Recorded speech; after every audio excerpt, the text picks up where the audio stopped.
Hey, welcome back to No Hype Beer Reviews. Unless it's your first time, then welcome. Please consider subscribing. If you do, hit the notification bell, get all the updates. We're set for today's video. The beer is courtesy of Billy. Thanks so much, Billy. I really appreciate it. So is the glass. And it's a Firestone Walker glass. It's a Firestone Walker beer. So, hashtag proper glassware. So it's Saturday. On Saturdays, I try to do a cellared beer of mine or someone else's. Obviously, this one's courtesy of Billy. I'm really excited for this one. I love Firestone Walker. And, it's 2023, so it's definitely not the oldest beer I've ever reviewed, but it counts. I want to drink this beer, so I'm doing it for Saturday.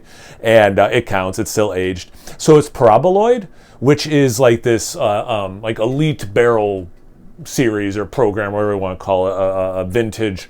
And it's an imperial stout aged in 20-year-old bourbon barrels. So you see what I'm saying? Like that, there's something special about this in terms of the kinds of barrels they're using. Comes in at 13% ABV. This is number 2 because I think this is the second time they brewed it, is what they mean by that. And I think one of the vintages is, not that I check Beer Advocate lists, but I was looking the other day for a potential Thursday's Thirsty Thought video. I think Paraboloid was on their top 250 list. And I just thought this was interesting. They recommend store at 45 degrees, serve at 55 degrees. I had this in my beer fridge that's set at 50 degrees, so it's kind of in the middle of those two. So I guess I'm drinking this technically a little colder than they recommend, but I don't think it's going to make that big of a deal. All right. I'm all about pacing myself. I'm all about feeling good tomorrow, not getting messed up today. So I love this format or this glass. It's smaller. So yeah, you got about half a finger of this mocha head, pretty compact bubbles, breaking up on top. The beer, it definitely looks like Paraboloid. It's mostly black with some dark brown also there. So despite these different barrels, the beer itself looks like how I think Paraboloid looks. Let's see about the aroma. I do get a lot of chocolate, which I love. Beers like a barrel-aged stout, I want to have a lot of chocolate. Ideally, it's different kinds of chocolate even, so I'm just getting all sorts of chocolate. I want all the chocolate, Maybe you're getting fudge, maybe you're getting brownies, you're getting dark chocolate, milk chocolate, chocolate syrup. I want it all. Just cacao, cocoa nibs, like all that stuff. I want it all. This definitely smells a little on the sweeter side. Maybe Hershey's special dark chocolate, where it's dark chocolate, but it's still Hershey's version, so it's pretty sweet. Good, strong spirit notes. A little bit of oak, but like big caramel, some vanilla. I wouldn't say coconut. I say that, and then I think I could get a little coconut. Smells like there's going to be just a little bit of heat on it, which is good, appropriate for the style. All right, definitely barrel, definitely that chocolate thing. There's some caramel. Yeah, it definitely heard me say I don't get any coconut because I'm definitely smelling coconut now. It's about the taste. Cheers. Thanks again, Billy. Hope you're doing well.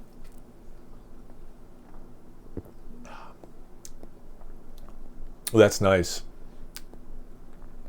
The taste has more roastiness than the aroma let on, at least for me.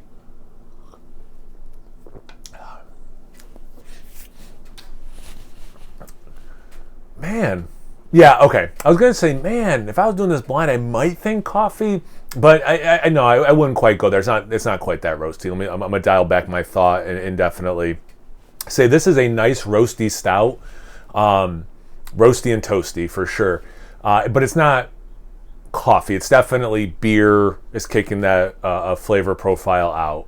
Now that I'm really thinking about it and tasting it, it's a big part of the sip.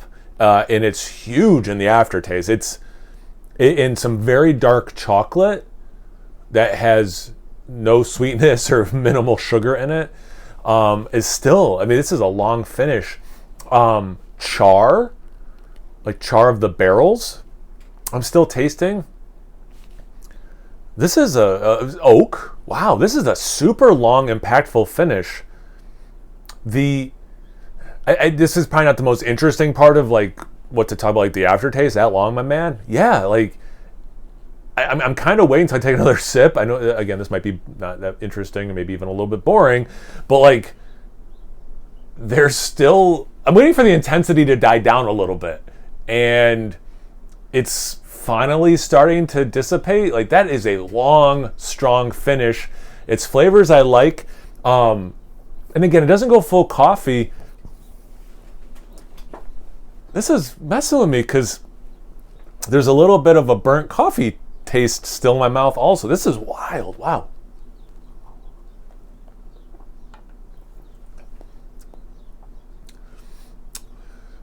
Appropriate amount of alcohol for what this is. Definitely not too much. A little bit of caramel. More like caramelized sugars than full-on caramel. Because that roasty, toasty thing really, I don't want to say cancels out, but balances is also not the right word. The sweetness that this beer has in it. I like the spirit level. It's got that oaky, woody thing. I kept adding coconut to the aroma more and more as I smelled it. Maybe the same thing will happen when I say it about the taste. I don't really get coconut in the taste much, though. A little bit, very little bit, but not much. I would have thought more based on the aroma. Same thing for the vanilla. I know, Billy. There you go, buddy. Vanilla police in the comment section. The story, the headline of this beer: roasty imperial stout aged in 20-year-old bourbon barrels. Like that, because you have to have the word roast, roasty, toasty, some of that char playing really nicely with the base beer and what that's bringing with the notes I'm talking about right now. Like, that is the star of the show. That is everything. If you don't like your stouts roasty, avoid this. I love a lot of kinds of stouts. I love the really sweet ones, super viscous ones, lighter ones, thinner ones, super roasty like this for sure. But like, you have to like that. It doesn't go ash tobacco-y for me, but I think I could see someone drinking this and thinking there's a little bit of those notes. But to me, it's more of like when I'm drinking a Belgian quad and I'm like, you get the illusion of baking spices. It's not quite there, unless it's Omegang who did put them in there or whatever, or a brewery that does. But yeah, it's like the illusion of this ashy tobacco note for me, but not quite there. Yeah, this is killer. This is awesome. I haven't had a roasty stout in a little bit.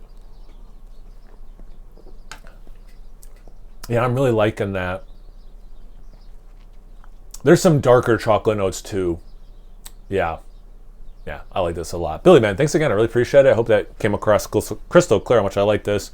You guys had this one before. What are your thoughts on it? Did you have the first one? Do you have the second one? Anything, everything? Comment section below. Let's get a conversation going. Once you're done doing that, make sure you check me out on Instagram and Untappd. It's No Hype Beer Reviews about those places. So guys, please like, comment, subscribe, and most importantly, imbibe. Cheers, everyone.